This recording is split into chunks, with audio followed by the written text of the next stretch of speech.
신년 초에 이렇게 초대해 주셔서 감사합니다. 교회 이렇게 들어오면서 너무 교회가 아름다워서요. 와, 이런 교회에 다니는 성도님들은 어떤 분이실까 부러웠어요. 교회는 우연히 하나님 허락하는 게 아니라 여러분들의 기도와 사랑과 하나님에 대한 간절함이 이 교회 안에 있다고 저는 보고 하나님이 그렇게 허락했다고 봅니다. 그래서 그냥 들어오면서 은혜가 됐어요. 너무 감사드립니다. 여러분들이 본죽은 좀 아시지만 본죽이 하나님의 기업인 건 잘 모르셨죠? 아시는 분들도 있는데 잘 모르셨다고 하더라고요. 예, 본죽은 하나님의 작품입니다. 하나님께서 오늘 이제 제 한 사람을 택해서 하나님 어떤 과정을 걸쳐서 오늘 여기까지 이끌으셨는지를 제가 고백할 겁니다. 지금 현재 저희는 기업은 국내는 한 3개 정도 기업이 돼요. 그리고 해외 사업이 있고요. 그 다음에 본사랑이라는 이웃사랑 실천재단이 있어요. 그리고 본 월드미션이라는 선교사 지원 케어재단이 있습니다. 그래서 회사 몇 개에 재단 2개가 있어서 하나님께서 15년 동안 여기까지 이끌어주셨어요. 근데 한 가지도 하나님 은혜 아니고는 올 수 없었던 길입니다. 그리고 저희 본죽이 지금은 막 이렇게 동네에 있고 큰 역할들을 하고 있지만 호떡 장사로 시작했어요. 그리고 저는 아유 없고 돈 끌어 다니던 사람이었습니다. 한수 더 떠서 저는 망해가지고 우울증 환자였어요. 그런 저를 하나님은 치유하시고 또 많은 훈련과 연단 끝에 이렇게 또 사명을 주시고 이 자리에 서기까지 하셨습니다. 오늘은 그 하나님의 역사와 이끄심과 또 하나님이 영광 받으실 만한 살아계심, 그것을 제가 사례가 돼가지고 여러분들에게 나누려고 합니다. 여러분 하나님과 제 하나님 동일한 하나님인 거 아시죠? 그 하나님을 같이 누리고 이 시간 경험하고 그분을 만나는 시간이 되었으면 좋겠습니다. 저희 기업은 3가지 사명이 있어요. 당연히 처음에는 먹고 사는 거에 연연했던 그냥 생존이 전부였던 저였는데요. 지금은 저희 기업에 15년 됐거든요. 근데 15년 동안 3가지 사명을 주셨어요. 첫 번째는 기업 사명입니다. 기업을 성경적 가치로 하나님의 방법으로 경영하는 거예요. 쉽지 않습니다. 매일 전쟁입니다. 기업하시는 분들도 많이 계신 걸로 알고 있는데 전쟁이죠. 정권 바뀌면 더 전쟁입니다. 새롭게 적응하느라 요즘에 아주 많이 힘든데요. 기업을 그럼에도 불구하고 하나님의 방법으로, 하나님은 진리시기 때문에 하나님의 방법으로 어려워도 붙잡고 갈 때 끝은 반드시 승리한다는 그런 생각으로 가고 있어요. 막 매일 넘어집니다. 그래서 저를 소개할 때 어느 인터뷰에서 저는 넘어져 볼 대로 넘어져 본 본죽 대표 최복입니다 라고 제가 소개를 해요. 넘어져 볼 대로 넘어져 본. 그래서 7.8기 7번만 넘어졌겠습니까? 제가 무한 넘어졌고요. 지금도 넘어져요. 그렇게 기업 경영을 해가는 게 첫 번째 사명이고요.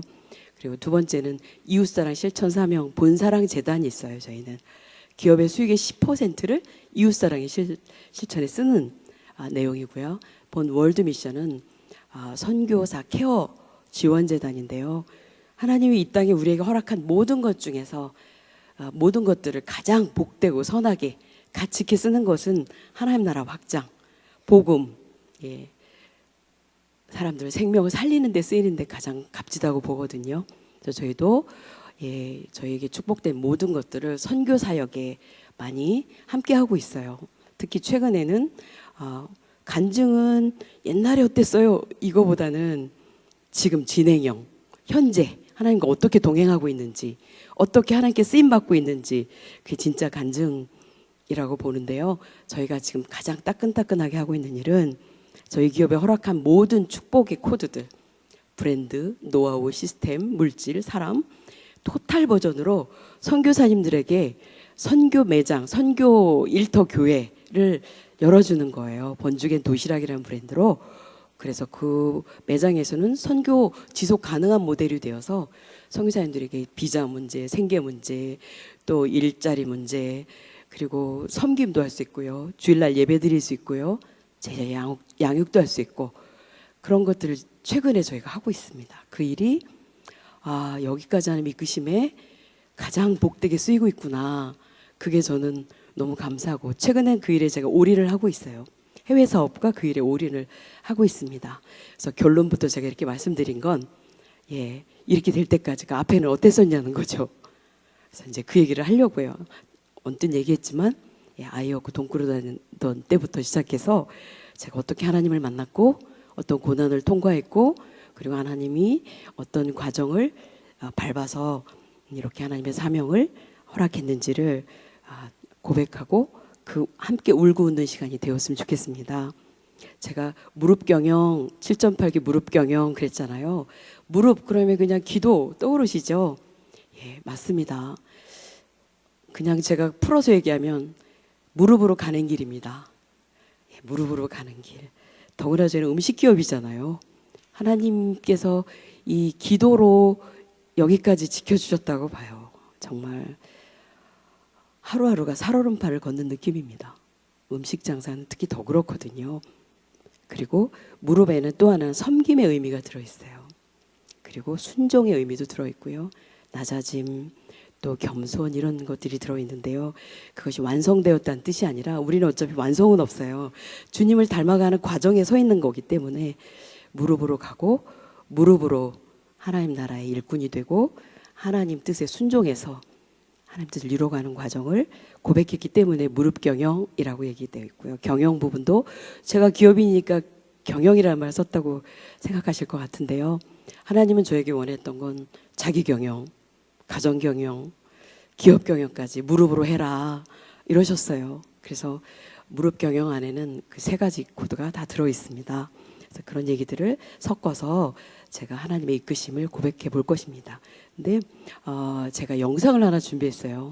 3대 사명을 엮은 영상입니다. 이 영상은 기업에 관한 얘기, 본사랑, 본 월드미션이 지금 어떻게 활동하고 있는지를 영상으로 보고 난 뒤에 제가 가난하고 병들었던 그런 시절에 하나님이 어떻게 저를 세워주셨는지를 고백하겠습니다.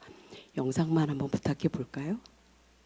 당신을 향한 놀라운 계획 하시신 주님, 은혜 열심히 당신을 포기하지 않을 거예요. 당신을 향한 흥함없는 그분의 사랑, 당신의 인생을 축복하실 거예요.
네, 잘 봐주셔서 감사합니다.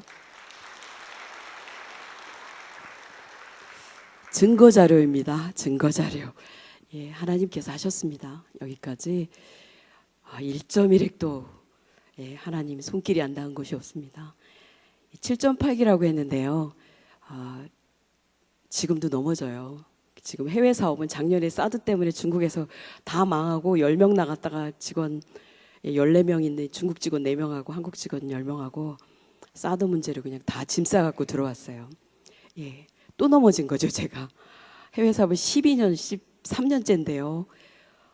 그걸 놓지 못하고 제가 그 붙잡고 넘어져도 또 망해도 또 뭐 베트남에서 망하고 일본에서 망하고 뭐 북경에서 망하고 막 이랬는데도 그걸 제가 붙잡고 막 여기까지 왔거든요. 근데 봤더니 선교 사역에 하나님이 이렇게 쓰시기 위해서 그 긴 시간 포기하지 않고 왔다는 것이 새롭게 와닿으면서 감동이 되고 하나님의 그 이끄심에 예, 저는 두 발 두 손을 다 든 사람입니다. 7.8기라는 하나님 안에서 제가 이렇게 살아오고 신앙적으로 하나님과의 친밀도를 높이다 보니까요. 7.8기 전에는 제가 넘어지면 일어나는 속도가 굉장히 느렸어요. 넘어지고 막 실패하면 막 땅을 치고 주거지를 찾고 그랬습니다. 근데 지금은요 일어나는 속도가 좀씩 빨라져요. 예, 저 다 망하고 온 사람 같나요? 네, 괜찮습니다. 또 하면 되죠. 예, 일어나요. 또 금방 일어나요. 그게 하나님의 힘인 것 같습니다. 그리고 똑같은 거 가지고 예, 똑같은 실수나 똑같은 문제로 똑같이 넘어지는 일은 없어진 것 같아요. 그리고 조금 더 하나님을 적극적으로 의지하고 하나님께 매달리는 키 힘이 더 커진 것 같아요. 그래서 신앙은 하나님은 예, 저의 전부입니다. 하나님이 없으면 저는 하루도 살 수 없는 사람이에요. 제가 예, 본주기 호떡 장사부터 시작했다고 했는데요. 정말요? 이러시는 분들이 많이 계신데요. 예, 그렇습니다. 처음부터 하나님은 큰 거부터 우리에게 시키지 않는 것 같아요. 그래서 근데 지금 이제 간증이나 이런 강의 때문에요. 막 묵상하고 기도하고 이러면서 이 해석이 새롭게 막 되는 거예요. 그때는 몰랐어요. 그 안에 들어있을 때는 제가 고난을 겪을 때는 그때는 이게 하나님 뜻인지 하나님이 이때 이 시간을 왜 허락했는지 몰랐어요. 근데 이렇게 갈수록 그때가 제 해석이 되고 하나님께서 그때 왜 그러셨는지를 알게 되니까 더 은혜가 되고요. 또 하나님의 깊은 사랑을 더 많이 느끼는 시간들이 되고 있습니다. 그래서 오늘 그런 이야기들을 함께 나누도록 하겠습니다. 저는 20살 때까지요. 교회 문턱도 밟아본 적이 없습니다. 저희 충청남도 청양이 고향인데요. 칠갑산 밑이고요. 20몇 집이 모여 사는 집성촌이었어요. 저희 집은 종갓집이고요. 200년 정도 된 종갓집 내려오는 집이었습니다. 저희는 13남매. 안 놀라시나요? 여긴 주로 안 놀라시나 봐요. 13명이요. 예, 저희 엄마와 작은 어머니가 계셨어요. 저희 엄마가 7명 낳고 작은 어머니가 6명 낳고 토탈 13명이 제가 10번째 딸입니다. 저 하나 없어져도 별로 표시가 안 나요. 예, 그리고 불교, 유교, 샤머니즘까지 섞여 있는 그런 집이었어요. 저희 집에는 사당이 있었어요. 그리고 뒤에 선산에 절이 있었어요. 고모 중에 한 분이 스님이십니다. 그런 집에서 자랐으니 교회를 가볼 리가 없잖아요. 근데 저희 남편 지금 저희 전체 그룹을 맡고 있는 김초로 회장은 모태신앙이었어요. 저는 대학교 1학년 때, 남편은 2학년 때 만났습니다. 여러분이 제가 나이가 막 궁금해서 여자분들은 저도 그런데요. 몇 살이지 저 사람은? 막 이러실 거예요. 올해 55살 됐습니다. 그리고요. 그렇게 은혜가 되실 것 같아요. 나이를 먼저 말해드려요. 그리고 큰딸아이가 시집 가가지고요. 아기를 낳았습니다. 그래서 제가 그래도 좀 살았다는 뜻입니다. 손녀까지 있으면 이제 인생을 얘기할 수도 있는 예, 죄송합니다. 어른들 있는 데서는 예, 배경 설명을 좀 해드려야 또 이해가 좀 되셔가지고 은혜가 되신다고 하더라고요. 네, 대학교 1학년, 2학년 때 만났어요. 남편 2학년. 근데 저희 남편은 모태신앙이고 서천 사람입니다. 저희 어머니는 36세 혼자 되셔가지고요. 딸 넷에 아들 하나. 저희 남편이 홀어머니 외아들인 거예요. 근데 아들을 위해서 얼마나 기도했겠습니까? 저희 남편 9살 때 아버지가 돌아가셨다고 해요. 그리고 우리 어머니는 서천장, 길산장, 한산장, 판산장 뭐 이렇게 판교장 돌면서 5일장을 돌면서 이렇게 포목 같은 걸 팔아서 자녀를 키우셨어요. 아들이 전부였어요. 저희 어머니한테는. 며느리 기도를 또 안 했겠습니까? 막 기도했는데 여자친구가 생겼다고 하니까 데려오라 해서 제가 2학년 여름방학 때 불려 내려갔어요. 서천에. 근데 어머님이 보자마자 예수 믿냐고. 아니요. 그랬더니 우리 어머님 얼굴로 너 아니야 이러신 표정을 바로 지으셨어요. 그리고 우리 아들은 귀하니까 예수 믿는 며느리를 얻어야 된다는 걸 말씀하셨어요. 아, 저는 그날 퇴짜 맞았잖아요.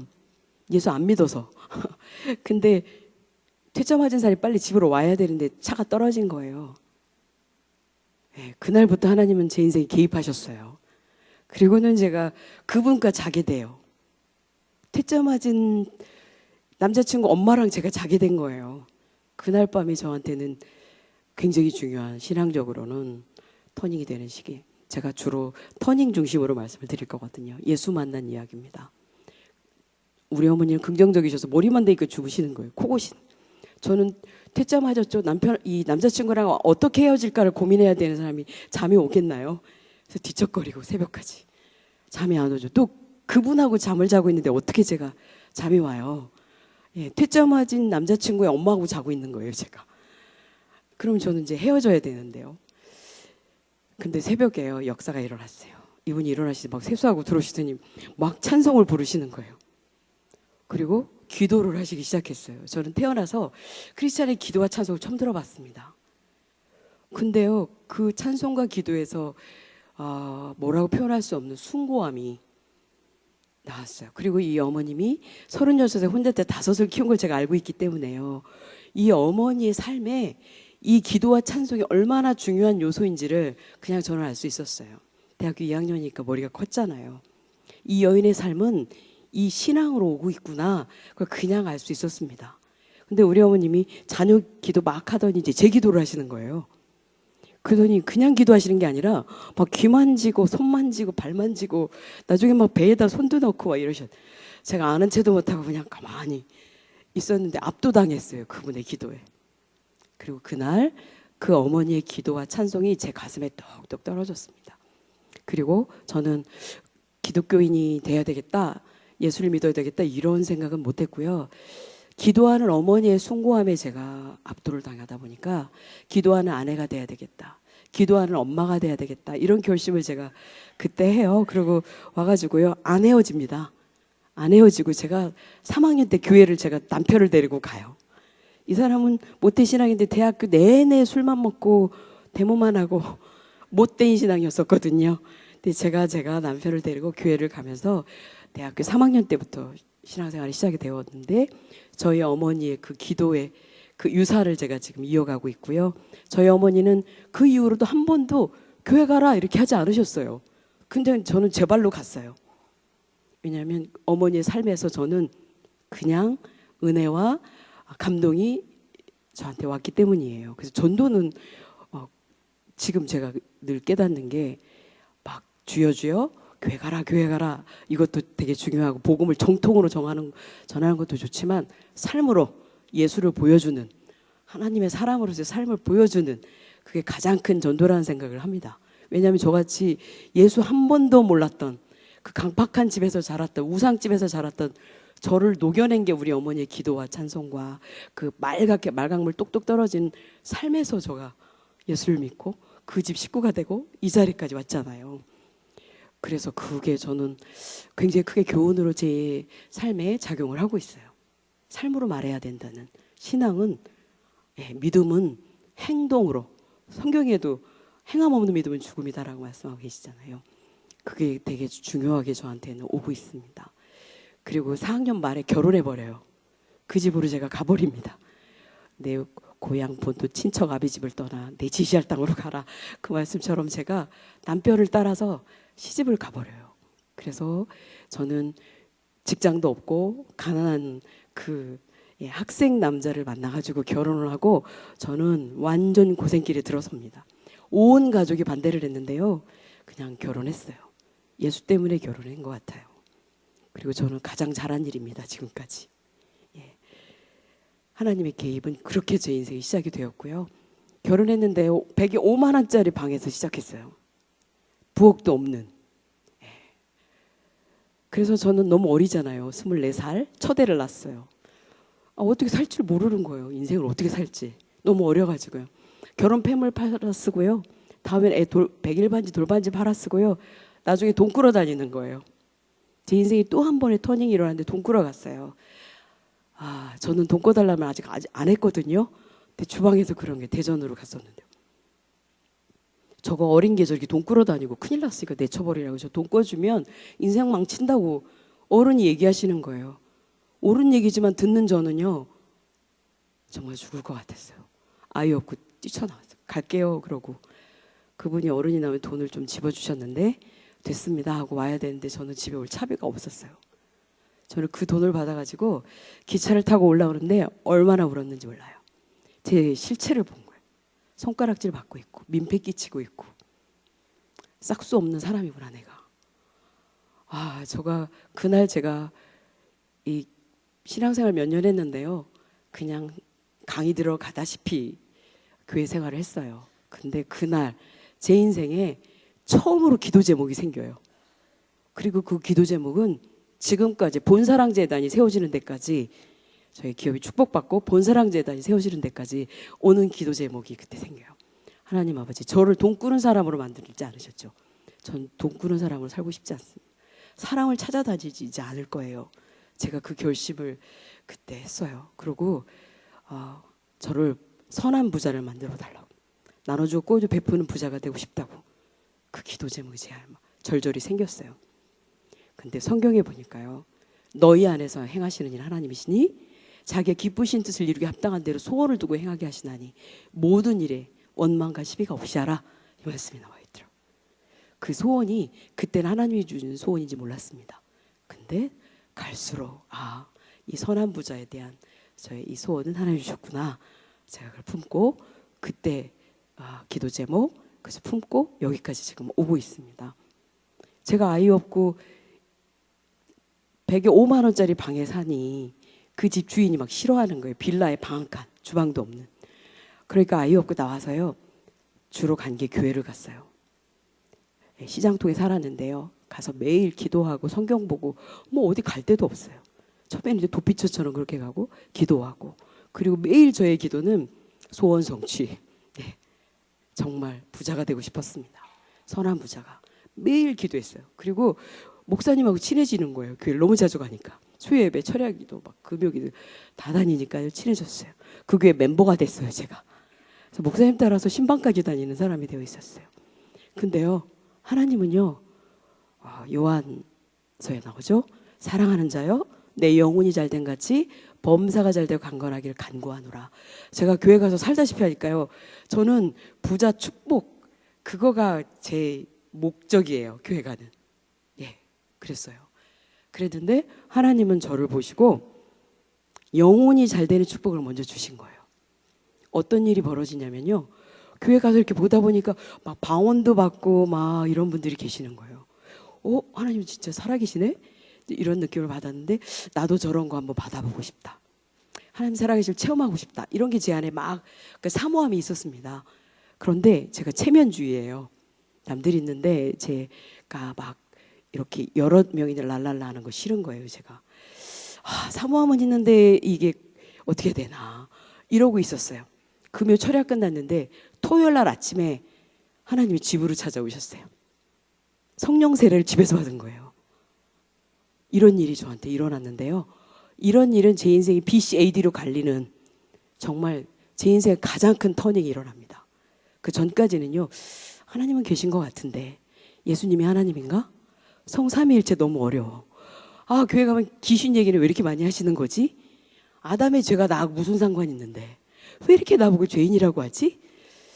내 죄 때문에 예수님은 왜 십자가를 지셨는데, 막 이 정도에 머물러 있었던 저가 살아계신 예수 그리스도 성령 세례를 받고는요, 저는 완전히 전혀 다른 사람으로 바뀌고, 예수님 진짜였어. 예수님 십자가 내 죄 때문이었어. 그리고 제가 그렇게 죄가 많은 사람인지 몰랐어요. 정말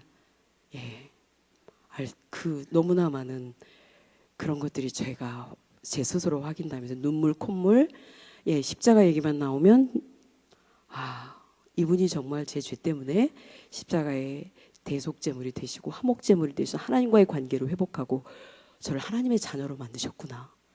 그리고 부활하시고 또 나를 천국 백성을 만들기 위해서 그 고난의 십자가를 하나님 이 땅에 육신의 몸으로 말씀 육신이 돼서 내려오셔서 그 과정을 밟으셨구나. 그게 100% 믿어지는 겁니다.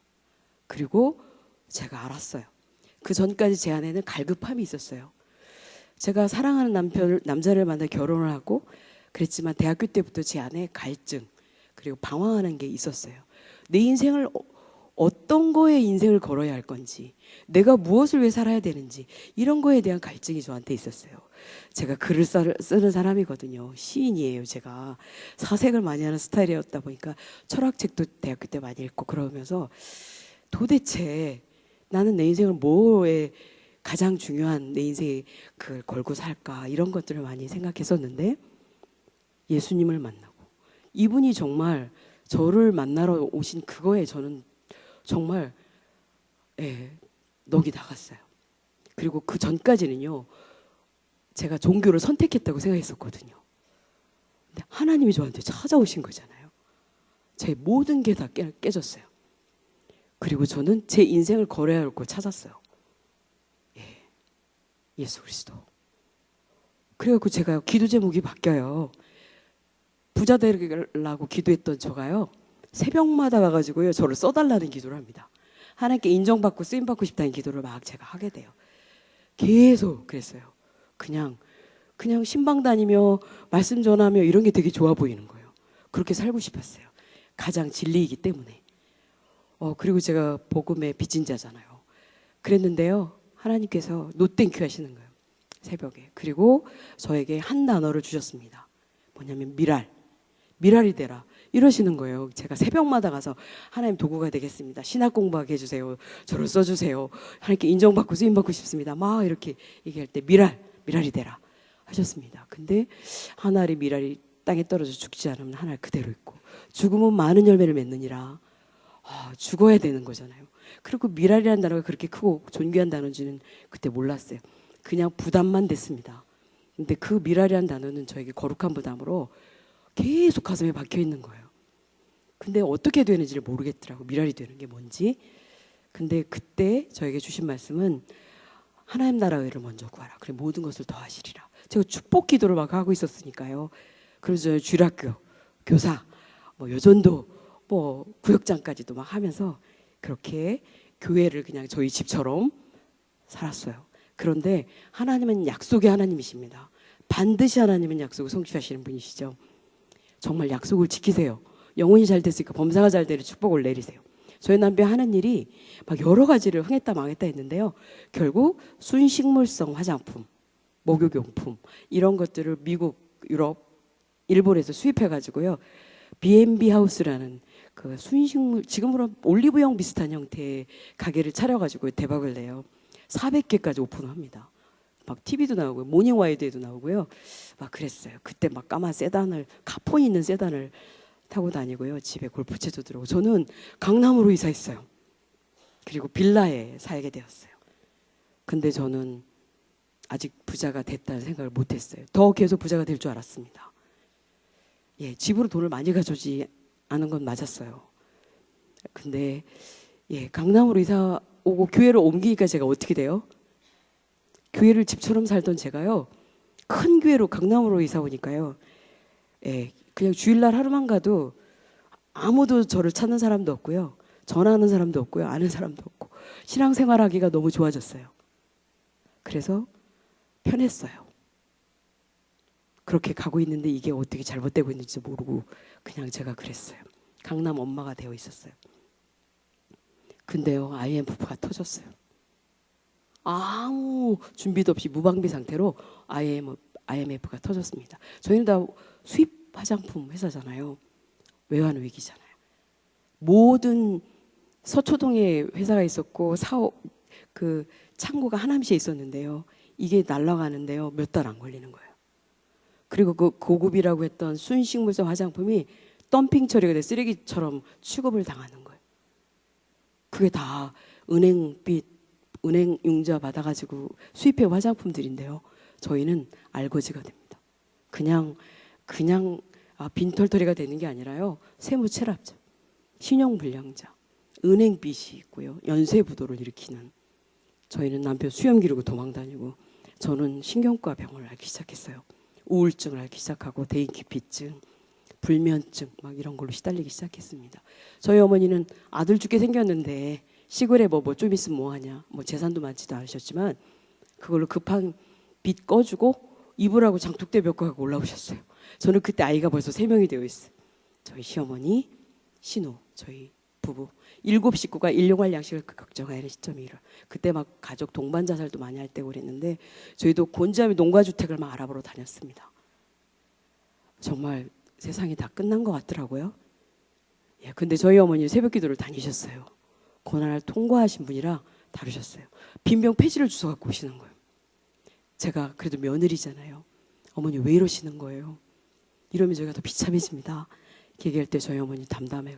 하늘이 무너져 솟아나올 구멍이 있고 예, 젊어서 고생은 사서도 하는 거고 고난 없는 영광이 없고 하나님 축복 줄 때 고난을 통과하게 하신다고 하시면서 정신 차리라고 저 어린 것들 이 빈병 폐지라도 주셔서 내가 키울 거라고 내 새끼들 이렇게 얘기하셨어요. 그 아이는 제 새끼잖아요. 놀랐어요 어머니. 저는 막 신경과 병원에 정신과에 막 입원도 하고 그랬었어요. 저희 남편한테 수염 깎으라고 어머니 빈병 폐지 주신다고 저희 남편도 놀랐어요. 그래가지고 저희가 결국 시작한 것은 돈도 없죠. 신용불량자죠. 취업 못하죠. 저는 정신과 병을 앓고 있죠. 숙대 있고 호떡 장사를 시작했습니다. 건물 앞에 호떡 장사 이렇게 포장마차 놓고요. 저희 남편이 거기까지 걸어가는데 30발짝이면 될 곳을 3, 4일이 걸렸다고 나중에 고백하더라고요. 호떡 장사가 나쁜 건 아니나 자기가 너무 많이 추락해 있으니까 용기가 안 나서 많이 힘들었다고. 예, 그리고 또 저희 남편이 와이셔츠 입고 호떡 장사한 걸로 유명해요. 와이셔츠 입고 넥타이 메고. 그때는 가끔 떤다 이렇게 생각을 했는데요. 나중에 남편이 잘 돼서 고백할 때 내가 망해서 비록 길거리에서 지금 노점으로 500원짜리 호떡을 팔고 있지만 나는 반드시 재기할 것이고 내가 나를 방치하지 않을 때 나는 재기할 수 있다고 그렇게 마음을 먹고 자기가 와이셔츠를 입고 호떡 장사를 했노라고 그렇게 얘기하는 얘기를 들었습니다. 그 정신 때문에 여기까지 올 수 있었다고 저는 생각하고 남편의 귀한 마음에 감사를 제가 지금도 하고 있죠. 호떡 장사할 때 하나님은 저희들에게 많은 걸 가르치셨어요. 뭐냐면 500원짜리 호떡 하나도 하나님 허락하지 않으면 안 팔린다는 거예요. 오늘 100개 팔아야 우리 가족이 먹고 살아요. 5만 원은 팔아야 7식구가 먹고 살 거잖아요. 오늘 100개 팔면 막 반죽이 모자라면 다음 2덩어리 해갖고 나와요. 한 덩어리도 안 팔리는 겁니다. 어떤 때 6,000원도 못 팔고 집에 갈 때도 있고 집에 아이들이 있는데 기가 막힌 날들이 막 있었어요. 사람이 마음으로 자기를 계획할지라도 발걸음을 인도하시는 여호와시니라. 하나님의 절대 주권 앞에 저는 저의 무릎 경영은 그때부터 시작되었습니다. 반죽할 때 기도로 하기 시작했어요. 그래서 하나님 아버지 오늘 이거 많이 팔리게 도와주세요. 하나님이 도와주셔야 합니다. 그 손님 한 명도 하나님 보내주셔야 온다는 걸 저는 저절히 알게 되었어요. 그래서 하나님 생사화복은 주님 손에 있다는 것을 처절하게 고백하고 또 그것을 받아들이고 겸손해지는 시간들이 되었고요. 그리고 그 시간에 가난한 사람들 많이 만났습니다. 왜냐하면 포장마차 매일 뺏기는 거예요. 그 자리가 포장마차는 자리가 아니에요. 그러다 보니까 단속반이와 훅 집어갖고 가버리는 거예요. 그러면 이 포장마차 이 벌금 내고 찾아오면 거기 못 타는 거죠. 이제는 그 포장마차 끌고 막 자리 찾아서 돌아다니는 거예요. 그러면 또 자리를 찾아서 있으면 또 텃세하는 포장마차 하시는 분들이 계세요. 당연히 그러시죠. 그분들은 거기가 다 자기 생계터잖아요. 그러면 뭐 어느 나라 돌아다니다가 하나도 집을 호떡을 하나도 못 파는 날도 있고 막 그런 시간들이 있었어요. 막 다 던지고 그 단속반이 집어가면 그거 주워서 하면 뜨거운 물도 많이 흘렸네요. 그래서 가난하고 힘든 사람들의 삶을 경험했어요. 와, 정말 살기가 너무 어렵다. 이 한 끼 밥 먹기가 이렇게 어려운가. 그런 일용할 양식을 체험하는 시간들을 제가 가졌습니다. 그리고 물질의 주인이 철저히 하나님이 거라는 것도 아는 시간이 되었어요. 그래서 그때는 액면가로 3만 원, 5만 원 파니까요. 거기서 11조 그날 뛰고 감사원금 뛰고 이런 훈련을 그때 받았어요. 정말 그 시간이 저에게는 그때 당시는 몰랐는데 하나님이 아주 밀착해서 저를 교육하고 있던 시간이었다는 걸 나중에 알게 돼요. 포장마차 뺏기기 싫어서 저희가 남편 친구 회사로 제가 취업을 합니다. 그게 그때는 잘 몰랐는데요. 갈수록 병든 아내를 데리고 친구 회사에 취업한다는 게 쉽나요? 네, 제가 병든 아내를 데리고 취업을 해요. 그리고 저희 남편은 그 한식 외식 컨설팅 회사예요. 여기서 본죽이 만들어주는 이야기입니다. 거기에서 저희 남편은 친구와 컨설팅을 하고요. 거기에 요리학원이 이렇게 있어가지고 거기에서 그 식당 오픈하는 사람들이 거기서 요리를 배워서 오픈을 하는 거예요. 근데 제가 하는 일은 지금 아프기 때문에요. 뇌가 아파서 약을 먹으면 굉장히 막 이렇게 둔해지거든요. 그러니까 거기서 할 일은 단순 노동, 설거지하고 청소하고 그릇 씻어서 말리고 또 냉장고 재료 다듬고 이런 일들이었었어요. 저는 호떡 장사할 때 이때가 더 어려웠던 것 같아요. 왜냐하면 일이 어려운 게 아니라요. 절망 때문에요. 그냥 터널이 끝이 막혀져 버린 깜깜한 터널에 갇혀 있는 느낌이 났었어요. 그리고 일도 잘 못하고 비전이 없고 정말 죽음에 이른 병이 절망이라고 제가 절망하고 있었고 하나님이 저를 버린 듯한 그런 의심과 두려움이 막 저를 휩싸이고 있었어요. 왜냐하면 너무 많이 회개도 하고 후회를 많이 했어요. 그 돈 있을 때 그것 좀 잘 쓸 걸. 가난해 보고 가난한 사람 많이 만나다 보니까요. 와, 너무 후회가 되는 거예요. 이 돈이 내 게 아니고 이렇게 날아가는데 이걸 제대로 쓰지 못하고 하나님께 그렇게 기도해 놓고는 결국 이렇게 내가 가난해져 가지고 나 하나 입에 풀칠을 못해서 이러고 있고 이게 너무 후회가 되고 막 땅을 치겠더라고요. 그리고 막 일을 잘 못하니까 막 너무 힘들고요. 그러면 제가 그 종로에 있었어요. 그 회사가. 그러면 제가 나가서 종일 막 종로길을 돌아다니는 거예요. 너무너무 하나님 이게 제 인생의 전부인가요? 여기가 인생의 끝인가요? 그냥 저는 이렇게 끝나는 건가요? 막 이런 기도를 했던 것 같아요. 그리고 돌아와 보면은 막 제 일만 이렇게 있어요. 그럼 막 설거지하고 다 치우고 음식 그 실습하고 남은 게 이렇게 쌓여 있습니다. 그럼 제가 그걸 막 먹는 거예요. 배고파서 먹는 게 아니에요. 그냥 속이 허해가지고요. 채워지지 않는 허기를 배고픈 게 아니라 그냥 영혼이 허기진 거죠. 우리 인간은 음식으로 채워지지 않는 무엇이 있잖아요. 막 절대 채워지지 않아요. 채워지지 않아요. 그때 약을 먹으니까 이렇게 붓고 또 막 먹으니까 또 살이 찌고 제가 지금 20-30kg 빠진 상태입니다. 80-90kg가 되고요. 눈 밑에 여기까지 까맣게 기미로 얼굴을 덮는 거예요. 그리고 머리가 다 빠지는 겁니다. 스트레스도 받고 약도 먹고 힘들고 하니까요. 머리가 다 빠져요. 살은 이렇게 쪘죠. 기미는 얼굴로 가득 꼈죠. 머리는 빠지죠. 제 모습이 어떨 것 같습니까? 제가요. 얼마나 교만하고 또 위선적이고 허세덩어리고 그런 사람이었어요. 바리새인보다도 더 했습니다. 그런 저가 체면주의. 그냥 겉으로만 속으로는 다 썩어 처지면서도 그러고 다니던 사람이었어요.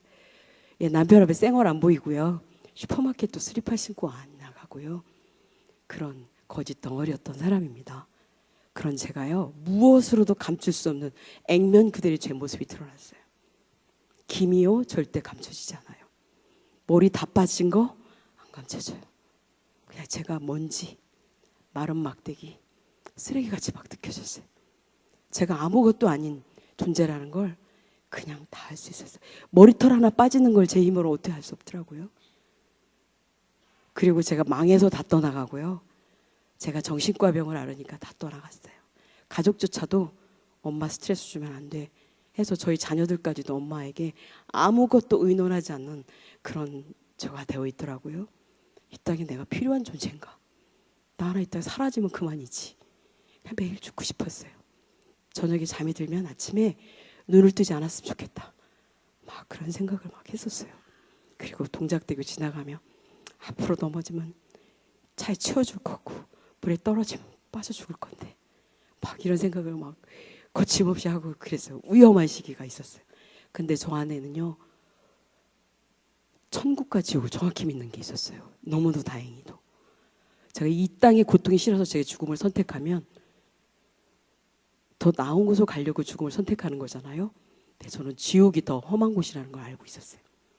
하나님으로부터 버림받는다는 걸. 그래서 죽을 수도 없었어요. 살 수도 죽을 수도 없고 하루는 지긋지긋하게 긴 하루를 경험해 봤어요. 지옥 체험 같아요, 진짜. 죽을 수도 살 수도 없는데 하루는 지긋지긋한 거예요. 그런 날들이 막 저한테 있었어요. 근데 저에게 딱 한 분이 남아있더라고요. 하나님 한 분이. 제가 하나님께 따져보고 싶었습니다. 그냥 제 인생이 여기서 끝이고 제가 잘못해서 네 소견대로 하도록 그냥 내버려두고 그냥 저하고는 관계를 끊으신 건지 제가 그랬어요. 하나님 예정 가운데 저는 없는 사람인지. 그래서 제가 교회 가가지고요, 하나님 아버지가 너무 길더라고요. 절박하면 하나님 아버지도 너무 길어요. 아버지를 목이 터져라고, 아버지 제가 보이시냐고, 제가 아버지 딸 맞냐고요. 제가 그렇게 아버지를 부르고 아버지에게 제 인생을 다 드린다고 저를 써달라고 했던 저입니다. 그 고백이 제 안에 있으면서 그냥 아버지를 몇 번 불렀어요. 목이 그냥 확 가서 소리가 안 나오더라고요. 근데요, 그 기도를 하나님이 들으셨어요. 누가요, 전도지를 놓고 가는 거예요. 거기에 뭐라고 써 있냐면요, 하나님은 사랑이십니다. 하나님은 당신을 사랑하십니다. 각 특별한 얘기가 아니라 늘 전도지에 써 있는 말씀이잖아요. 근데 러브레타로 저한테는 왔어요. 하나님의 응답으로. 하나님 나를 사랑하신다고. 그리고 거기에 생명의 전화번호가 써 있었습니다. 그래서 그 전화번호를, 하나님은 문을 다각도로 우리에게 두드리고 우리의 친밀도를 원하시죠. 네, 우리가 자발적으로 자유의지를 주셨으니까 전화를 누르는 건 제 일이죠. 눌렀어요. 10분 설교 말씀하고 계셨어요. 제가 매일 받았으면서 큐티를 했어요. 그때 제가 전화기 너무 많이 붙들고 있어서 구박 많이 받았어요. 10분씩 전화기 붙들고 있어 봐요. 10분 다 못 붙들고 있어요. 좀 이따가 뭐라 하면. 왜냐하면 그때 핸드폰 있을 때가 아니니까요. 그러면서 그걸 매일 들으며 저는 생명수를 수여받기 시작했어요. 하나님 말씀하셨어요. 여러 가지를 말씀하셨어요. 지금까지 키 메시지가 저한테 있습니다. 저를 오늘까지 하나님이 변화시켜 놓고 또 치유하시고 바꿔놓으신 말씀입니다. 그날은 언어의 영성에 대해서 말씀하고 계셨어요. 성경 말씀에 출애굽한 이스라엘 민족이 막 불평불만할 때 하나님 하신 말씀으로 알고 있는데요, 네 말이 내 귀에 들리는 내가 시행하리니 이렇게 나와 있다는 거예요. 제가 그 말 듣는데 그냥 가슴이 쿵. 말이 우리는 하나님의 형상을 닮았기 때문에요, 하나님의 말씀으로 이 땅을 창조하셨고 성경 말씀도 하나님의 말씀이시잖아요. 그래서 우리도 하나님을 닮았기 때문에 이 말에는 위력이 있다는 거예요. 말은 다 씨앗이 된다는 것입니다. 성경에 보면 또 죽고 사는 것이 혀의 권세에 달렸나니 혀 쓰기를 좋아하는 혀의 열매를 먹으리라. 아멘. 이렇게 나와 있다. 혀의 권세, 혀의 열매, 이 얘기도 저한테 제 가슴에 꽂혔어요. 너무너무 충격이었어요. 왜냐면요, 저는 말이 좋지 않은 사람이었어요. 스스로도 그걸 느끼고 있었어요. 근데 더구나 이렇게 고난이 오고 그러니까요, 말도 많이 안 하지만 말에는 제 말을 체킹해 봤을 때는 끌탕에다가 원망, 불평, 불만, 탄식, 절망, 맨 이런 말만 있는 거예요. 부정적인 언어들로 제 오늘 꽉 차 있었어요. 저는 그때 깨달았어요. 그동안에 내 말로 내 인생을 끌고 간 게 결과가 나구나 지금. 그럼 나는 지금 이렇게 살 거면 이 말 이대로 그냥 사면 내 인생은 패망이네? 이렇게 결론이 난 거예요. 제가 깜짝 놀랐어요. 제 말에는 감사, 기쁨, 남을 칭찬하고 인정하고 긍정적으로 뭔가를 이런 거 하나도 없는 거예요. 저는 놀랐어요. 그래서 그날부터 저는요, 의지적으로 말을 바꾸기 시작해요. 기도문을 바꾸기 시작해. 기도를 뭐라고 하냐면요, 이 고난이 제 인생의 축복으로 바뀔 것을 믿고 감사드립니다. 미리 믿고 감사드립니다. 선포하는 기도를 제가 배워가지고 막 하기 시작해요. 고난이 축복이 될 것을 믿고 감사드립니다. 제 인생이 새롭게 변화받을 것을 믿고 감사드립니다. 하나님께서 저를 치유하실 것을 믿고 감사드립니다. 막 그렇게 기도하고요. 기도문서도 막 붙이. 잘 안 되는 거예요. 잘 안 돼요. 그리고 제가 하나님께 기도 편지 쓰기, 사랑하는 나의 하나님 아버지, 저에게 한 번만 더 기회를 주시고 저를 한 번만 더 써주시길 원합니다. 제가 하나님 사람으로 살아보고 싶습니다. 저를 기억해 주세요. 막 이렇게 하나님께 매달리는 그 매일 있었어요. 수십 건이 돼요, 제 방에. 근데 잘 안 돼요. 제가 얼마큼까지 세게 하나님께 제 언어를 바꿔달라고 기도했느냐면요, 이사야가 말한 것처럼 제 입술을 화저로 찢어주시고요, 제 혀에 재갈을 물려주시고 입술에 파수꾼을 세워서 하나님이 기뻐하는 언어로, 하나님이 기뻐하는 말로 예수 그리스도를 담는 그런 말이 되도록 저를 고쳐주세요. 이렇게 많이 기도했어요. 제 쓴뿌리가 얼마나 깊은지 안 고쳐지는 거예요. 들어가고 봤더니요, 저희 친정이 엄마가 작은 부인이 있었잖아요. 그러다 보니까 엄마가 맨날 화병이 있었던 거예요. 막 그릇 던지고 주방에서 욕하고, 저거 보고 자란 거예요. 알게 모르게 그 영향도 있었고요. 그리고 제가 힘들고 이러고 하니까 그것이 극대화돼 가지고요, 제 언어가 아주 좋지 않았어요. 제 스스로 안 되는 거예요. 안 되는 거예요. 그냥 의지적으로 기도문은 하지만 평소 말이 안 고쳐지는 거예요. 제가 막 회개하고 막 그렇게 했을 때 하나님이 그 뒤로, 저는 지금까지도 언어 기도는 지속되고 있는데요, 제가 이렇게 스피커로 쓴 것도 하나님의 그 훈련 끝에 서게 되었는데요, 하나님이 저한테 이런 걸 알려주셨어요. 그 마음이 그러하니 네 말이 그러하고, 네 생각이 그러하니 네 말이 그러한 거지. 네 안을 고쳐야지. 마음을 체킹하셨어요. 제 안에 아무것도 없는, 회개를 했으니까 아무것도 없는. 하나님, 그럼 어떻게 해야 되는 거죠? 하나님의 말씀을 안에 넣어야 되는 걸 깨닫게 하셨어요. 그래서 제가 그 다음에 한 일은요, 성경 말씀을 외우기 시작한 거예요. 성경을 읽고 저한테 주시는 말씀이라고 생각하는, 깨달아지는 말씀 밑줄 그어서 그냥 외우는 거예요. 한 줄일 때도 있고 한 장일 때도 있어요. 한 장일 때는 한 달을 걸려서 외우는 거예요, 제가. 그러면서 성경을 읽기 시작했어요. 근데 하나님께서요, 나중에 깨우쳐 주신 겁니다. 제가 치유받은 것은 그 과정들 중에서 말씀이 제 안에서 저를 치유를 일으켰다는 말씀을 깨닫게 하셨어요. 뭐냐면요, 모든 말씀은, 모든 성경 하나님 감동으로 된 것으로 교훈과 책망과 바르게 함과 의로 교육과 유익하나니 하나님의 사람으로 온전하게 하사 선을 이룰 능력을 더하신, 이 말씀이잖아요. 성경 말씀은요, 하나님의 사람으로 온전하게 하신다는 거예요. 그 성경 말씀 읽고 외우고 하는 동안 제가 온전해짐, 치유가 일어나고, 그리고 선을 이룰 능력, 지금 본사랑, 본월드 미션, 이런 모든 것들은 제가 아니고요, 제 안에 오신 말씀이 저를 이끌어가고 있다는 거죠. 성령께서 하고 계시다는 거예요. 근데 그것이 그때 그냥 하나님의 말씀하신 게 순종하며 그 해나갔던 그 일들이 저를 바꿔놓고 있었다는 걸 그때는 몰랐어요. 나는 어디서 이 우울증이 언제 떠나가고 내가 어떻게 치유가 돼서 본죽을 만들고 이렇게 됐지? 하면서 그 뒤로 거슬러서 올라갔을 때 하나님이 그 시점을 이렇게 떠올려 주시면서, 너가 그 말씀을 사랑하고, 또 하나님이 저한테 놀라운 걸 알려주신 게 있었는데요.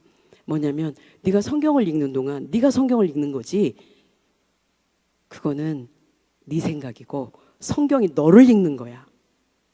성경 말씀은 하나님이시잖아요. 보면 하나님의 말씀 살았고 운동력에서 좌우 날성문에 예리하여 혼과 영과 관절과 골수를 찔러 쪼개기까지 하며 너의 마음과 생각 감찰하시나니, 정확히는 너의 마음과 생각 감찰하시나니, 성경을 읽는 동안 성경이 저를 감찰한다고. 그리고 하나님의 사람으로 온전하게 만들고 선을 이룰 능력의 사람으로 만든다는 것입니다. 그리고 저한테 또 하나님이 가르쳐 주신 건요, 이거는 제가 성도님들에게도 권면하고 싶은 말씀. 성경 말씀을 많이 외웠으니까 그 말씀을 붙잡고 기도하는 거예요. 하나님은 약속의 하나님이시기 때문에 성경에서 말씀하신 그 말씀을 붙잡고 기도하는 거예요. 기도하는 거예요. 그렇게 제가 계속했어요. 그래서 저는 저의 기도법은요. 1시간, 2시간, 3시간, 4시간, 어떤 때 5시간 할 때도 있어요. 어떻게 그 시간을 기도를 하냐고 저한테 묻는데요. 제 기도법을 잠깐 공개를 하면요. 저는 외운 말씀을 막 이 묵상하면서 또 입으로 막 큰 소리로 외우면서 기도하다가 또 찬송을 막 제가 또 불러요. 그리고 방언으로 막 기도해요. 그리고 또 우리는 말로 또 막 기도해요. 그렇게 하다 보면 금방 지나가요. 그 안에 성령 충만함이 일어날까요? 안 일어날까요? 힘들 때는 저는 막 찬송도 그냥 막 20곡, 30곡씩 제가 부릅니다. 제가 그거 우리 어머니한테 배웠어요. 우리 어머니 혼자서 그 자녀들 키우고 얼마나 힘드셨겠어요? 그러면 우리 어머니는요, 그냥 앉아서 찬송을 부르시는 거예요. 몰랐어요. 그게 힘이라는 걸. 여호와를 앙망한 자의 새 힘을 얻으리니 독수리의 날개치며 올라간 것이요 다른 박질에도 곤비치 않겠고 걸어가도 피곤치 아니하리라. 저희 어머니한테 배웠어요. 찬송가 부르. 그렇게 그 시간들을 제가 몸부림치며 하나님께 인정받고 쓰임받고 싶어가지고요. 엄청 그렇게 했습니다. 그랬더니 제가 긍정적으로 바뀌고 설거지하는 것도 좋아지고 요리사하는 것도 막 제가 관심 있게 보고 막 이렇게 됐는데 그 친구가 나가라는 거예요. 제 눈에는 이게 고난으로 보이지 않나요? 제가 잘 되고 있는데 왜 나가라고 하는 거지? 70만 원, 80만 원 월급 받는데요. 근데 하나님은요, 축복 주려면 자리를 옮겨야 되잖아요. 근데 우리 눈에는 겉에 드러난 것만 보이니까 이게 고난이다 하지만 하나님은 고난 뒤에 가장된 축복이 있다는 거죠. 그래서 저는 저를 힘들게 한 사람은 다 스승이라고 생각합니다. 모두가 다 스승이지만 저를 힘들게 한 사람은 더더욱 스승이라고 생각해요. 저를 돈 꾸러 갔을 때 내친 그분, 제 인생의 가장 큰 스승입니다. 그분한테 내침 안 받았으면 저는 지금까지 돈 꾸러 다녔을지도 몰라요. 그리고 그 요리학원에서 설거지하고 그럴 때 저를 나가라고 책상을 뺀 그분, 저는 거기서 쫓겨나가지고 제가 한 일은 뭔가 해야 됐기 때문에 본죽을 만들게 됐어요. 저희 남편이 돈도 없고 가난하고 그러니까 그냥 죽집 해봐 이렇게 했어요. 컨설팅 하다가 하나님이 주신 지혜라고 저는 생각합니다. 죽집 해봐. 근데 저는 이미 긍정적인 사람이 되어 있었고 성경 말씀을 너무 많이 사랑하고 외우고 있었기 때문에 할 수 있거든요. 무슨 말이냐? 믿는 자의 등치 못할 일옵니다. 제가 하나님 붙잡고 내게 능력 주시는 내가 모든 걸 할 수 있느니라 그 말씀 제가 노하우 만들어 보겠다고 이렇게 하고 15가지 메뉴 만듭니다. 그리고 새벽에 이름 하나님께 선물 받아요. 그리고 대학로 2층 외진 곳에 뭘 해도 망해 나가는 곳에 가게를 차려요. 지금 1,700개 넘는데요. 위치가 제일 떨어집니다. 뭘 해도 망해 나가는 자리예요. 4명이나 망해 나간 자리에 제가 가게를 차려요. 9그룹부터 시작했어요. 당연히요. 안쪽에 들어가서 우리 어머니 기도 용사인데 오셔가지고 야 개미 새끼 한 마리 안 되는 이 주택가에다가 무슨 이 가게를 내려가지고 더구나 죽집을 차려가지고 온 가족이 다 비웃었어요. 네 인생도 죽쓰는데 아이템이 죽집이 뭐냐며 막 그랬어요. 제가 생각해봐도 좀 아이템이 그런가? 이런 생각이 좀 들었는데 하나님 이끄심이 있다 보니까 그냥 노하우 만들었으니까 차렸어요. 9그룹. 2시간, 한두 시간마다 손님 한 명 오니까요. 하나님 오시는 것 같아요. 제가 맨발로 뛰어나가서 저희 남편은 성공 비결이 뭐냐 그러면 절박함입니다. 이렇게 얘기하는데 저는 죽게 하듯 했습니다. 2시간 만에 손님 한 명씩 오니까. 그리고 하나님의 은혜입니다. 저는 이렇게 이제 하나님의 원리대로 말을 하고 있는데요. 정말 그랬어요. 2시간마다 한 명씩. 근데 지금 15가지 메뉴가요. 지금은 막 30몇 가지 메뉴가 됐는데요. 15가지 메뉴가 매출의 7, 80%를 지금도 차지하고 있어요. 베스트 안에 요리사도 아닌 제가 만든 그 메뉴들이 다 베스트 안에 들어가 있습니다. 그리고 그 요리학원에서 심부름하면서 그 넘겨집어서 본 것들이 전부 다 본죽 만드는 매뉴얼이 다 됩니다. 하나님이 그때 저한테 가장 바닥을 치고 있었지만 가장 큰 축복, 선물을 준비하고 계셨다는 거죠. 우리는 그걸 못 보잖아요. 그러니까 고난 앞에서 그냥 무너지고 그러죠. 그래서 제가 청년들 강의 가면 제가 그 얘기해요. 어차피 인생 형통과 곤고를 병행하는 게 하나의 원리입니다. 형통만 있는 사람도 없고 곤고만 있는 사람이 없어요. 우리 모두는 문제도 있고 고난이 있죠. 근데 이 고난 한쪽 앞에, 문제 하나 앞에 인생 전체를 비관하지 마세요. 하나님은 고난을 얼마든지 역전시킬 수 있는 분이고요. 하나님은 고난 자체도 우리를 사랑하는 거의 표현이시고 방법이십니다. 오히려 고난은 우리를 더 축복 주기 위한 하나님의 장치일 수 있어요. 하나님의 사랑을 절대 신뢰하시기 바랍니다. 라고 제가 고난을 통과한 사람으로서 막 자신 있게 청년들에게 막 제가 얘기를 해요. 정말 그랬어요. 그때 그 시간이 제 인생이 찢어버리고 싶은 퍼즐 조각 같은, 기억조차 하고 싶지 않은 그 타임이라고 생각했는데, 저를 이 자리에 서게 한, 본죽을 만들게 한 그 요리학원에서 그 눈물의 시간들이었다는 거죠. 그리고 저는 7, 8개월 동안요 죽을 뻔했어요. 본죽 만들어가. 제가 식당 출신도 아니고 요리사도 아닌데 정말 요리 음식으로 축복할 줄 상상도 못했어요. 저 목표는 100그릇. 100그릇 팔면 아이들 3명 키우고 어머니 봉양하고 살 수 있을 것 같았습니다. 근데요, 매일 정장 입고 전단 돌렸어요. 근데 4, 50그릇이 고비예요. 못 넘기는 거예요. 점심 때 와가지고 일제히 앉는 거예요. 맛있다고 이제 전단 받고 소문나니까요. 와서 다 틀린 거 시키는 거예요. 다 틀린 거 시키면 죽음입니다, 저희는. 왜냐하면 저희 본죽 노하우는 한 그릇씩 쓰는 노하우를 하나님한테 조리 프로세스를 선물 받았거든요. 그거를 막 쏘놓고 파는 게 아니에요, 저희는. 그러니까 일제히 와서 다 틀린 걸, 4명이 다 틀린 걸 시키면 주방에서는 전쟁이 나요. 근데 저는 실력도 없으니까요. 맨날 손님한테 막 엉뚱한 죽 나가고 죽 못 써나가고 막 요구 얻어먹고 막 이래요. 4, 50그릇에서 못 나가는 거예요. 계단 2층이니까요. 계단에 손님 발자국 소리하면 노이로제 증상이 막 제가 일어나는 거예요. 겁나가지고. 싱크대 붙였고 엄청 울었어요. 음식 못하는 사람 온몸에 죽 밥풀만 막 범벅하고 앞지락이 다 젖어가지고 일도 못하면서 그냥 요란만 떠는 저의 모습이었어요. 제가 근데 그만둘 수도 없었어요. 매일 포기하고 싶었어요. 새벽기도 끝나고 전단 돌리고 와가지고 또 하다가 점심 지나면 또 스티커 붙이러 다니고 그랬는데 5, 60그릇 감당 못하는 거예요. 제가 한 일은요 포기할 수도 없고 몇 개월 월세가 밀려서 포기도 못하는 거예요. 제가 밤마다 나와서 시뮬레이션 하는 거예요. 연습하는 거예요. 다음날 손님을 기다리지 않게 하기 위해서, 손님이 불만이 없게 하기 위해서 직원 다 보내 혼자 연습하는 거예요. 뭐 그때는 이렇게 빌지에다 쓰는 거였는데요. 써서 A 테이블, B 테이블, C 테이블, D 테이블 주문했을 때 나는 어떻게 할 건가? 어떻게 할 때 빨리 내보낼 수 있나? 안 기다리게 내보낼 수 있지? 그걸 매일 하고 다음날 적용하고 7, 8개월 됐더니요.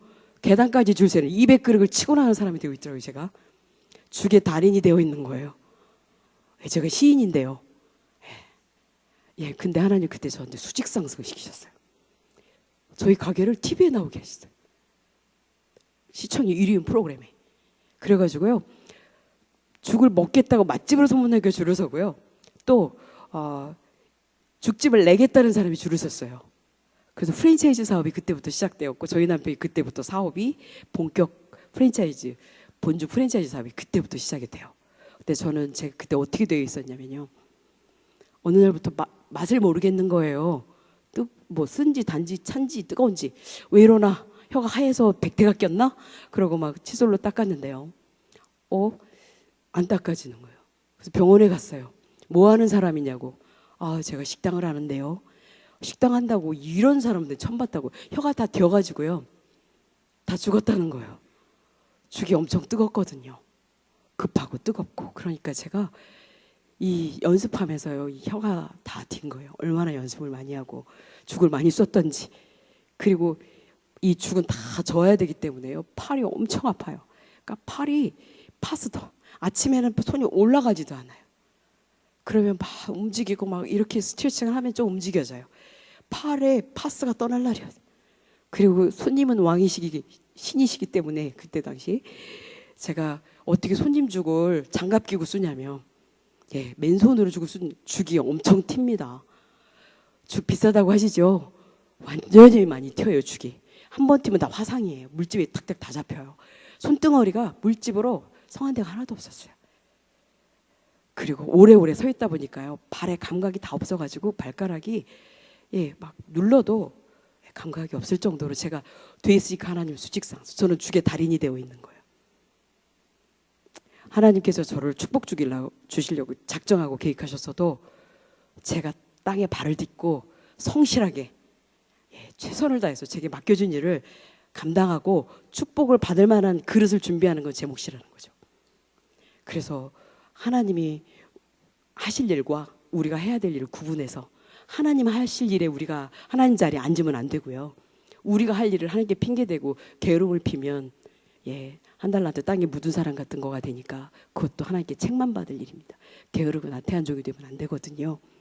저가 그 훈련을 하나님 하셨다는 걸 제가 알 수 있었고요. 그렇게 죽의 달인이 됐으니까 죽 먹겠다는 사람이 줄을 섰어도 제가 감당을 거뜬히 해낼 수 있었고요. 그리고 죽집을 내다라는 사람이 줄을 섰어도 일주일에 8개를 오픈한 적이 있어요. 가게를요. 그때 초창기에는 저하고 남편하고 둘이서요. 그게 그 훈련 기간이 없었으면 저는 매일 포기하고 싶었던 이 일이 내일인가? 나 진짜 식당하고 안 맞나 봐. 진짜 못할 것 같아. 매일 주저앉고 싱크대 붙잡고 울던 그 시간들이 결국은 저를 축복의 사람으로 만드는 훈련이요. 준비 기간이었던 거. 그때 제가 포기했으면 오늘은 없습니다. 정말 기가 막힌 하나님의 은혜가 그 시간들에 있었다는 거죠. 그리고 저는 건너편에 노숙자 밥을 주기 시작했어요. 가게 하나일 때부터. 그리고 거기 봉사원분들에게 식사 대접을 했어요. 봉사 끝나면 오라고 해가지고요. 그리고 김치하고 쌀을 그 노숙자들에게 공급하는 일들이 그때부터 시작되었습니다.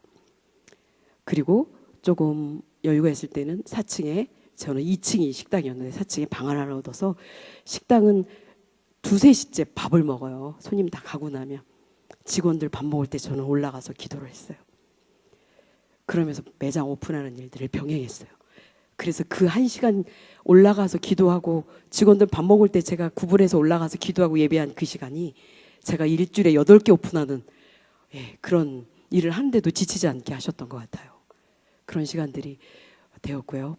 저는 하나님 붙잡고 하나님이 이끌어 주시지 않고 하나님 힘 주시지 않으면 아무것도 할 수 없다는 거를 너무너무 과정마다 익혔기 때문에 그냥 하나님 절대 주권에 완전히 무릎 꿇고 무릎으로 하나님 붙잡고 하나님 하셔야 합니다. 저는 성령 이끄심에 순종하며 따라갑니다. 모든 건 하나님이 하십니다. 저를 써주세요. 이런 걸 그냥 입에 달고 살았어요. 하나님 해주셔야 돼요. 저는 잘 못해요. 힘이 없어요. 매일 그랬던 것 같아요. 그래도 정말 하나님이 그렇게 해주셨어요. 말씀을 정리하겠습니다. 하나님은 약속의 하나님이시죠. 성경에 나와 있는 그 말씀들을 다 저희들이 몰라서 그렇지 하나님이 정확히 지키고 계시고요. 그리고 삶에 저는 그 약속이 성취된 걸 삶으로 체득된 예가 굉장히 많아요. 지금 제가 여러 말씀을 드렸잖아요. 그 외에도 여러 가지가 있는데 대표적인 걸로 정리를 해보겠습니다. 그 노숙자 밥 주는 일이 본사랑재단의 시작이었고요. 그리고 그 와서 사역하시는 봉사했던 부목사님하고 여전도 봉사자들 밥 주는 게 지금 본월도 사역자, 섬김, 케어 그거까지 가고 있는 거예요. 놀랍죠? 그 체득된 몇 가지, 4가지 정도 말씀을 적용해 보도록 하겠습니다. 저희 기업이나 저나 주제 말씀은 약함에 곧 강합니다. 약할 때 곧 강합니다입니다. 저 병들고 4-5년 넘게 약을 먹었던 것 같아요. 왜냐하면 정신이 또롱또롱하면 죽고 싶어지고요. 약을 먹으면 너무 힘들고 지치고 막 울렁거리고 그러니까 약을 안 먹고 약 안 먹으면 죽고 싶어지고 먹으면 힘들고 막 이런 시간들이 막 반복되는 시간들이 꽤 길었어요. 그런 저 보잘것없는 정말 아무것도 건질 것 없는 제가 아까 얘기했죠. 얼마나 허접하고 아무것도 아닌 마른 막대기 먼지 같은 저였는지 그런 저를 하나님이 택하셨어요. 약한 자를 택해서 하나님의 영광을 드러내기가 좋으시니까요. 그리고 죽도요. 수많은 한식 메뉴들이 있습니다. 수많은 아이템들이 있죠. 죽보다 더 허접한 메뉴 아이템은 없는 것 같아요. 병 들었을 때 먹고 또 가난할 때 먹고 이것만 가져도 가장 약한 메뉴 아닙니까? 그걸 하나님이 택해서 역사에서 지금은 세계적인 브랜드로 한국을 대표한 한식 대표 메뉴예요. 아까 보셨죠? 한식 소울푸드입니다. 우리 어려울 때 우리를 지켜줬던 우리 민족 정신이 들어있는 꿀꿀이죽부터 시작했던 그 메뉴를 하나님이 택해서 그 쟁쟁한 메뉴들을 앞지르고 한식 대표 브랜드로 만드셨어요. 하나님 작품입니다. 그리고 그 2층 외진 곳 지금 1,700개 넘는 매장 중 가장 위치가 떨어지는 그 자리를 하나님이 역사하는 곳을 택하셨어요. 예, 그곳에서 제가 물려받은 건 바퀴벌레밖에 없어요. 바퀴벌레밖에. 전기밥솥 하나 놓고 갔더라고요. 먼저 주인이. 태어나서 그렇게 많은 바퀴벌레는 그 밥솥 여는 순간, 바퀴벌레. 그곳에서 하나님 1700개가 넘는 매장을 만들어내시고 지금도 거기서 교육을 하고 있어요. 하나님의 작품입니다. 하나님은 이렇게 역전의 하나님, 역설의 하나님이십니다. 하나님, 우리가 가지고 있는 게 크고 작은 게 문제가 되지 않아요. 오히려 하나님은 약하고 부족한 걸 쓰기를 더 좋아하신다는 게 저와 저희 기업에 그대로 드러나고 있어요. 우리 손에 있는 것은 어떤 거가 문제가 되는 게 아니라 하나님이 함께 하느냐 안 하느냐의 문제가 있는 거죠. 그래서 하나님 함께 하실 때 역전, 역설은 우리 인생에 수도 없이 일어날 수 있고 하나님 수도 없이 그걸 약속하고 계시죠. 성경에.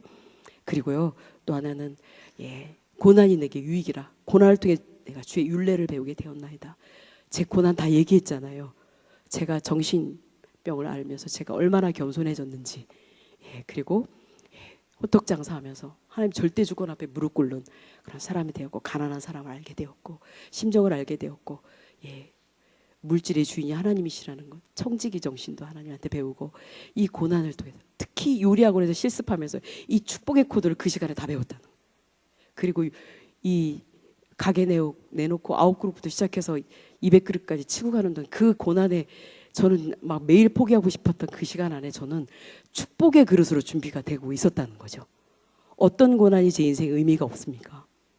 오히려 고난의 시간이 오히려 더 제게는 더 유익했고 저를 축복의 자리를 옮기는데 필수 코스였었다는 거죠. 저는 요리학원에 그 설거지하고 실습할 때 제가 뭐라고 하냐면 보조 죄송해요. 그 시간이 없어도 본죽을 못 만들었고요. 그리고 9그릇에서 출발할 그 시간에 제가 포기했어도 오늘의 축복은 없습니다. 그 고난의 시간이 결국 하나님의 축복의 사람으로 축복을 받는 그런 사람으로 바뀌는 과정이었다는 거예요. 절대 그래서 고난 앞에 여러분 하나님의 절대 사랑을 신뢰하시기 바랍니다. 하나님은 우리를 고난 자체가 목적이 아니시라는 거예요. 고난은 우리를 사랑하셔서 더 낫게 하기 위해서 어쩔 수 없이 우리를 위해서 장치한 거라는 게 제 인생에서 저희 기업에 여실히 드러나고 있죠. 또 하나는요. 시작은 미약한 애 나중심이 창대하리라. 그 말씀과 잘하였다 착하고 충성된 종아 네가 작은 일에 충성해서 큰 일을 맡기리니 주인의 기쁨에 참여할지어다. 제가 호떡 장사 했잖아요. 500원짜리 호떡, 왕호떡 구워 팔았어요. 그리고 요리하고 진하고 브랜드 만들고 이랬을 때요. 큰 거 갖고 하지 않았어요. 9그릇부터 출발했고요. 지금 15만 그릇, 20만 그릇을 팝니다. 그리고 본사랑재단도 노숙자 밥 주는 걸로 시작했는데 본사랑 지금 NGO까지 세계 굶는 아이들까지 저희가 먹여 살리고 있고 저희 죽의 열매인 본사랑죽 분말로 됐습니다. 물을 부으면 죽으로 호환이 돼요. 굶어 죽는 아이들에게 기아들에게 생명의 죽을 만들어서 선교사님들과 봉사자들이 갖고 다니도록 저희가 하고 있습니다. 여기까지 하나님 이끌어주고 계시고요. 본 월드미션도 그 노숙자 밥 드는 부목사님과 여전도 봉사자들 데려다가 설거지하고 막 지쳐있으니까 밥 먹여서 호박죽 싸가지고 보내주고 이게 섬김의 시작이었다는 거죠. 근데 지금은 전 세계 27,000명이 저희가 선교사님 섬김의 대상들이십니다. 그분들을 섬기도록 하셨어요. 이 모든 것들은 작은 시작에서부터 시작했다는 거죠.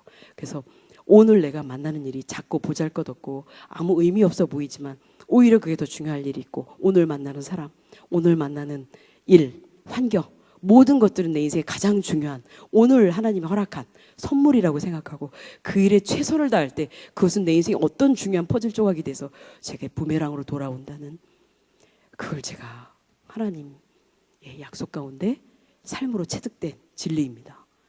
그리고요. 저희 기업의 설립 이념은 모든 것이 합력하여 선을 이룬다입니다. 로마서 8장 28절 말씀인데요. 이 모든 과정들 좋은 사람, 나쁜 사람, 좋은 환경, 좋은 경험 저에게 기쁨을 줬던 사람들 아니면 저에게 고난을 줬던 사람들 또 많은 고난, 기쁨 이 모든 것들이 합쳐서 하나님은 저의 인생을 이렇게 끌고 영광 받으시고 이루어 가신다는 거죠. 좋은 것만 내 인생이 좋은 게 아니었다는 거예요. 오히려 어렵고 힘든 것들이 더 나쁠 수 있다는 나쁜 것들이 더 좋을 수 있다는 거죠. 합력해 선을 이루는 하나님을 저희는 증거하고 있잖아요. 제가 이 모든 것들이 하나님의 약속의 말씀이 저의 삶과 저희 교회에 그대로 성취되고 삶으로 체득돼서 그 진리가 그대로 이렇게 드러낼 수 있는 사람이 되어 있습니다. 하나님의 작품입니다. 저도 저희 본죽도 오늘 아침에 묵상하는데 하나님께서 이런 말씀을 저에게 깨닫게 주셨어요. 이 말씀으로 마치려고 합니다. 우리는 모두 길을 찾죠. 축복의 길도 찾고 건강의 길도 찾고 다 우리는 인생의 길을 찾는 과정 같아요. 근데 하나님 우리에게 이미 길을 주셨죠. 답을 주셨습니다. 우리의 길이요 진리요 생명 누구십니까? 나는 길이요 진리요 생명이니 나로 말미암지 않고는 하나님께 올 자가 없느니라. 예수 그리스도십니다. 그분이 우리의 길이시죠. 우리는 이미 답을 갖고 있고 길을 알고 있는데 우리는 자꾸 딴 데서 그걸 찾으려고 하는 것 같아요. 오늘 그 얘기를 하나님이 아침에 그걸 깨우쳐 주셔서 제가 그렇군요. 우리는 하나님이 이미 답을 주셨는데 하나님의 말씀 내 발의 등욕 내 길의 빛이니다. 예수님은 하나님이시고 말씀은 하나님이시고 예수님은 하나님이시고 예수님은 우리의 길이시고 답이 다 나왔죠. 예수님이 우리의 답이고 길이라는 거죠. 복음의 능력이면 이 땅 끝나는 거죠. 이렇게 하나님은 저에게 오늘 그 메시지를 아침에 묵상하면서 받고 예수님이 답이시다.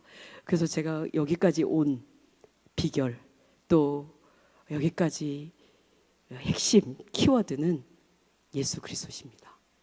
제 인생을 이렇게 바꿔놓고 여기까지 끌고 온 거는 하나님 예수 그리스도시죠.